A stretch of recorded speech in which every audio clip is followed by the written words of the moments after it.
Hey, Rob, I'd like you to go for the winner now. I'm going to feed you an easy ball. You hit into the corners and go for a winner. Okay. Forehand and backhand.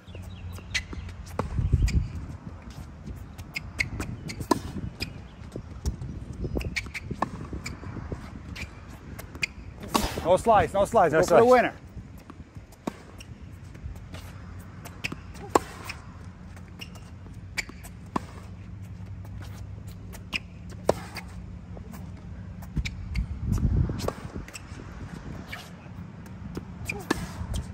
Robert, here's what I see on your ground strokes. You do a good job rotating, but there's not a lot of vertical momentum. Okay. So when you load both your forehand and your backhand, you're very upright here. Yeah. So what I recommend is that you load your body more aggressively, not only on the forehand, but also on the backhand, that you set your strokes up in a V formation. So on the forehand, the V has to be between your torso, your upper body, and your leg. Whether you're closed stance or open stance, it has to be a little bit of an upper body bend. On the backhand, same thing. You can dip that front shoulder and create a V between your leg and your upper body. Now, obviously, when you get a low ball, you can maintain this body position, but when the ball gets a little bit higher, especially if it's above your waist, you're going to straighten naturally. You're not going to hit the ball like this. You're going to naturally straighten, and this straightening is what I call vertical momentum. Sometimes this will happen so violently that you leave the ground. And if you pay close attention to the pros, you'll see that on most of their shots, they load their body in a V formation. Okay. One-handed backhand, two-handed backhand, and forehand. Forehand again, like this. See this? A slight dip with the upper body where your chest is pointed slightly down. Okay. And on the backhand, since you have a two-hander, you dip that front shoulder and you have your chest pointing towards the court. Naturally, you are going to straighten, and this straightening part not only will accelerate the racket more upwards, but because it's an upwards movement, it benefits topspin as well. Your swing path might become more vertical as a result of it. It's almost like you're like a crouching down on the ball a little bit. You're like this, see? Okay. This can even happen in the prep phase, where as you get close to the ball, you can start going this way with both hands towards the ball, and then as you load, you naturally kind of sink in to this side, which will give you that V naturally. Dip. I like that one a lot. Come, dip. And let the body do its thing. You want to straighten naturally. Yes, that's definitely more power. Come on, dip. Better. Very aggressive. Come. Load. Better, and one more, last one. You definitely get more power. All right, let me feed you. We'll do the same thing. I feel like, you know, it's almost like I want to get my waist below the ball. Okay. Before I lift. Okay. Like it's like here, here, here, here. But when I'm focusing on that, I'm losing my timing a little bit. Well, that's my point. You can't time that. If you want to straighten consciously, you're not going to be able to time it right. Okay. Because you got to remember that part of the stroke where the straightening is taking place, it's over a millisecond. Okay. So if you consciously try to straighten your body, you're going to mistime it, you're going to mess everything up. So like I told you, it's going to be very unnatural to hit a forehand and remain in this position. You're going to come out of this naturally. Okay. But if you force this straightening, or if you try to jump or push or drive your legs or any of that stuff, consciously, it's going to be impossible to time it. So you let it happen naturally. Okay. That make sense? Yeah. Load. Yes. Load. More on the backhand. Come on. Dip. Even more. Dip. Good. Forehand. Load. Yes. Load. More on the backhand. Come on. Dip more. Again. Load. Good. Load. And again. Load. So much better, Robert. So much better. It takes more work, Nick. It's definitely more body involvement now, right? Yeah. I think you left the ground on a couple of those shots. Yeah. Without intending to jump on the ball, you left the ground, which I call the passive leg drive. It'll happen naturally. If the movement is violent enough, you'll become airborne.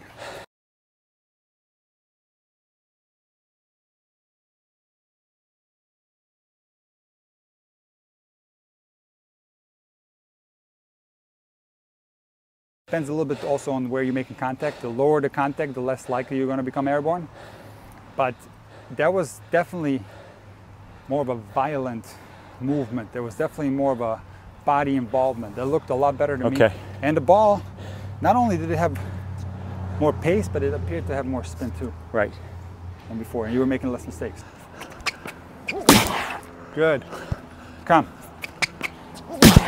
Good. Come. Good. Come. And go down the line, Robert. Come on. Good. Again. That was so much better. See, if you can finish your backhand every time like this. Instead of here? Well, there would be like if you're blocking or if you're redirecting pace, but on your bread and butter backhand, your general backhand, you try to finish it there, it looks a lot better. Okay. Again, it's a little bit more body involvement. And you did a great job dipping down, of course, a little bit easier on a low ball, but that looked so much better. Okay. Nice work. So, you know, in watching some of your videos, yeah, you know, a lot of you and a couple other online coaches have talked about, you know, that Djokovic finish here, but I find I do that more when I've experimented going over a little bit on the grip with my right hand. I feel like I do this more if I rotate from a continental a little bit over on bevel number 8, like Djokovic does. That feels more natural. When I'm continental, I'm more this than this. Does that make sense? You talk about the finish. Yeah. You talk about the elbow position? The finish, yeah, the elbow finish. Because I've played around with it a little bit. And I'm like, well, hold on, Djokovic has a different grip with his right hand. Yeah. Which I agree, finishing on the left side of the V and having this natural finish feels right with this grip. But with my continental, that doesn't feel as comfortable to me. I mean, my finish is definitely more like this. Does it matter? I don't think there's any relation between your grip and the finish. Because that part isn't, see, where people don't finish all the way. See, it's in the intention. When players truly rip the ball, that's where naturally the rotation ends. Okay. Right? So when players hit all out on their backhand, it's almost like a golf drive. Yeah. It just ends here. This is the natural end of the sequence. And then at the very end, the leg comes through and players are like this. But a lot of times they won't finish there. Maybe they finish a lot shorter depending on the type of shot that they're hitting and the type of circumstance that they find themselves in. Okay. However, at the rec level, a very common mistake is where players are just swinging with the arms in isolation and they're going like this. And there's no rotation whatsoever. Right, it's elbows. Both elbows are pointing forward. Right. So as a correctional technique, I have some of my players point their right elbow, if they happen to be right-handed, towards the corner of the back fence like this. So that adds to the rotation. Corner of the back fence. So naturally now there's more rotation and the body's helping, the body's accommodating the swing path. Forces the shoulder rotation more. But how you hold the racket, really the best grip for the two-handed backhand is a continental grip with your dominant hand. But if you, let's say, were in a different grip, it wouldn't make any difference because that finish is done by the body's rotation. Now, what about, is there anyone you know on the tour who has a successful two-hander that's slightly over to a forehand grip with their backhand? On the backhand. You're talking about an Eastern forehand grip? Yeah. I don't know anyone. Nobody. So you know, at the rec level, even though we know that there's players who aren't continental with the two-hander, is that something you would change if they did it okay, or you would definitely recommend experimenting with a continental? No, that's a wrong grip. That's a wrong grip. Right, because what happens if you put your right hand on an Eastern, it's going to be very easy for the racket face to open up. Yeah. So here, this is going to be a problem not only on the two-hander but also on the one-hander. Gotcha. So on the one-handed backhand, you could get away with the continental grip. Yeah. But on the two-handed backhand, you have to have a continental grip. On the one-handed backhand, I recommend an Eastern grip. Yes. So the more over this way you are, the less likely your racket face is going to open up. If you're an Eastern grip, it's going to be completely open up. You won't be able to throw the ball. So, well, I have a student that has a pretty good backhand who has an Eastern, but she does this with the left. You know, she obviously... She turns it. She turns it, and she does, you know, she's you probably... Could do that. Yeah, you could bend the wrist a little bit, but when you make contact with the wrist bent this way, it's going to be weaker contact generally. Do you have any students that hit two-handed off of both sides that have to deal with that at all, or no?